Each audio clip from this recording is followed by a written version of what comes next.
চিকিৎসকদের উপর হামলা ও মারধরের অভিযোগে ঢাকা মেডিকেল কলেজ হাসপাতালের চিকিৎসকরা কর্মবিরতি পালন করছেন, যার কারণে চিকিৎসা সেবা বঞ্চিত হচ্ছেন রোগীরা। শনিবার রাতে ঢাকা মেডিকেল কলেজ হাসপাতালে চিকিৎসাধীন রোগী ও প্রতিপক্ষের মধ্যে ধারালো অস্ত্র নিয়ে হামলার ঘটনা ঘটে। এতে জরুরি বিভাগ সহ পুরো মেডিকেলে আতঙ্ক ছড়িয়ে পড়ে। হামলার সাথে জড়িত 4 জনকে গ্রেফতার করে সেনাবাহিনী।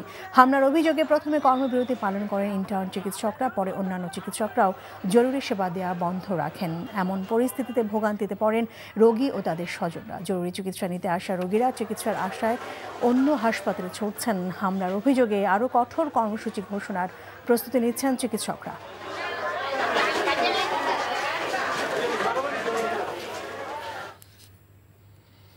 দর্শক, এই মুহূর্তে ঢাকা মেডিকেলে আছেন আমাদের সহকর্মী শফি মাহমুদ সাগর। আমরা সরাসরি যুক্ত হচ্ছি তার সঙ্গে। সাগর, নতুন আরো কঠোর কর্মসূচির প্রস্তুতির কথা শোনা যাচ্ছে চিকিৎসকদের, তো এই ব্যাপারে আপনার কাছে নতুন আরো কি তথ্য রয়েছে আমরা জানতে চাই।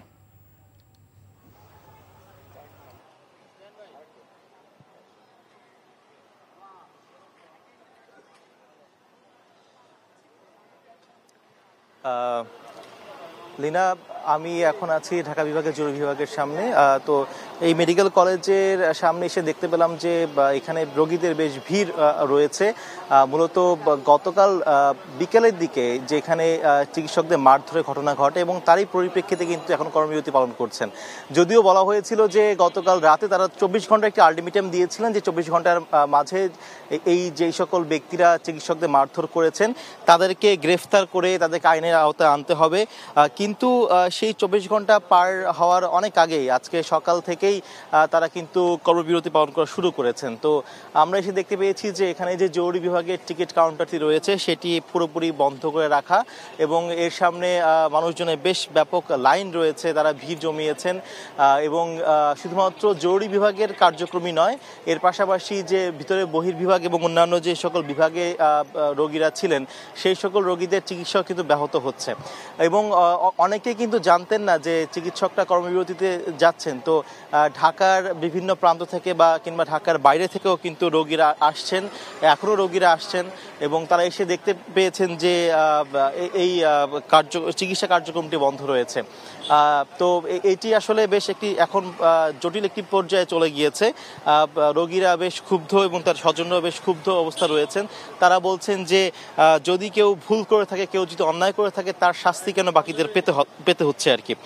তো আমরা দেখতে পেয়েছি যে কিছুক্ষণ আগেও অনেক রোগী এখান থেকে বের হয়ে গিয়েছেন, কারণ এখানে চিকিৎসা না পেলে তারা অনেক রোগী বা তারা আসলে মৃত্যুর মুখোমুখি হতে পারেন।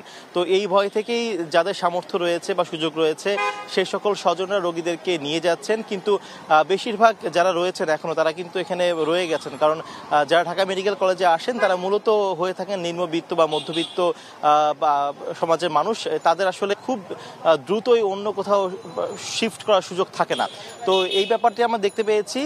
দুপুর 12টায় সার্জারি হয়েছে এমন একটি শিশুর, যে কিনা অপরিপক্ক শিশু, তাকে জরুরি ভিত্তিতে আইসিতে রাখার দরকার ছিল, কিন্তু তার বাবা বলেছেন যে তারা আসলে কোনো প্রকার সাহায্যই পাচ্ছেন না এবং খুবই নিরুপায় অবস্থায় রয়েছেন, কারণ এখন এই শিশুর চিকিৎসা আসলে কিভাবে হবে বা কোথায় হবে এই ব্যাপারটি তারা জানেন না।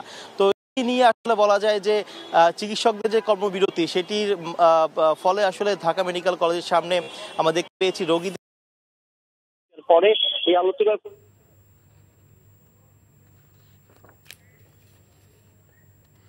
জানছিলাম ঢাকা মেডিকেল থেকে সেখানকার চিকিৎসকদের কর্মবিরতির খবর।